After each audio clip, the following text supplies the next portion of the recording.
Comunque io dovevo nascere veramente in America, invece sono nato da questa famiglia di contadini, gente loffia, gente che la mattina presto si alzavano, andavano a lavorare e mi lasciavano buttato in questa culla, un bambino bellino come ero io. Qua sei bello tu allora.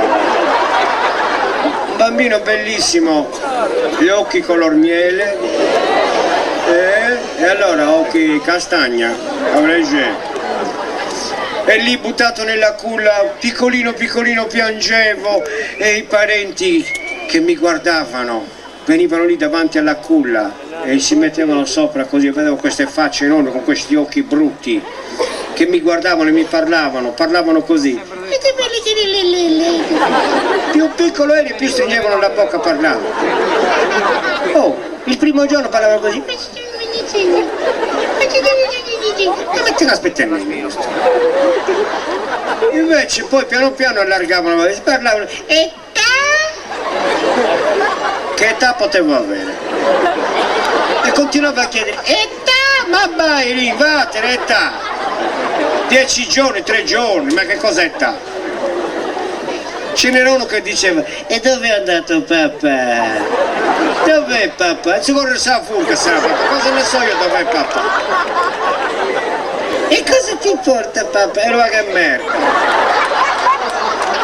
Se ne andavano a lavorare cosa mi portavano? Niente mi portavano. Una con un mazzo di chiavi si metteva lì davanti così. Questo deve essere scemo. Era scema veramente, l'ho incontrato da grande, con queste chiavi, sembra un tacchino, camminando da sola. Oh. È quello che mi faceva la doccia tutte le mattine, veniva lì. Un odore di brodo masticato. Odore di formaggio con i vermi morti chissà da quanti giorni. E mi li spruzzava addosso, mi metteva la bocca qui. Tutte queste cose le ho dovute sopportare io da piccolino. E il pannolino di allora, 9 metri di pannolino, ce ne stava di merda. Facevi la cacca, ti arrivava dritta dritta ai piedi perché ti fasciavano tipo mummia, dai piedi fino al collo. Quando ti prendevano in braccio facevano la cacca aveva dal collo ai piedi, la mischiavano bene, mamma mia, metti su un pasto. Non era possibile, erano intercapedine di merda, cioè, cercate di capire, d'inverno ancora, caldo, di merda, però caldo, ma d'estate questa cosa inacidiva ti faceva questi arrossamenti nella schiena, nella pancia, dappertutto. E allora non c'erano le cure di oggi c'è la pasta fissa, allora c'era acqua fissa.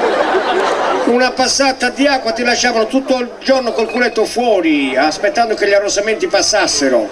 Sì, veramente, gli argomenti. E oggi la cacca l'ha fatta bella. Bella merda, dicevo, cosa bella può essere? Aspettando che gli arrossamenti passassero, ti vedevano nudo e cominciavano a fare domande. E cos'è quella cosa che c'hai lì, Con questa faccia allegra, cos'è quella cosa che c'hai? Cos'è? Non lo vedi? Cos'è? Anguilla o che cos'è? Quello che è! Non finiva lì, un altro quiz. E quando sei grande a chi la dai? A zia Mariuccia o a zia Pinuccia? E pitico su fammi io. Se la dai a zia Mariuccia te la taglio con le forbici in mano e non è che ne hai una di ricambio, non era possibile. Poi mi ricordo il periodo che sono sceso dalla culla e che cominciavo a camminare, a toccare le cose, sembrava un prestigiatore. Sì, toccavi una forchetta, una voce diceva non toccare cacca, e neanche toccato già diventa toccato. Toccavi la stufa, cacca! Il telefono, cacca! No, tutto è merda, no, non lo so io, non è possibile. C'era mia sorella gemella che correva da una parte all'altra, io non potevo correre, ero rachitico. era nato male. E lei correva da una parte all'altra, io volevo toccarla per farla diventare di cacca, non sono mai riuscito. Non è possibile. Poi ricordo questi amici di famiglia che venivano a casa. Buongiorno signor, piacere di conoscerla, bel bambino, quanti anni hai, cosa fai, dove vai? Ma va a cagare, ma cosa fai? Se ti vedevano mangiando qualche cosa si avvicinavano e ti dicevano te lo mangio. Oh, gente grande, oh, non è mica gente grande, caffoni, non è possibile. Oppure ti rincorrevano, facevano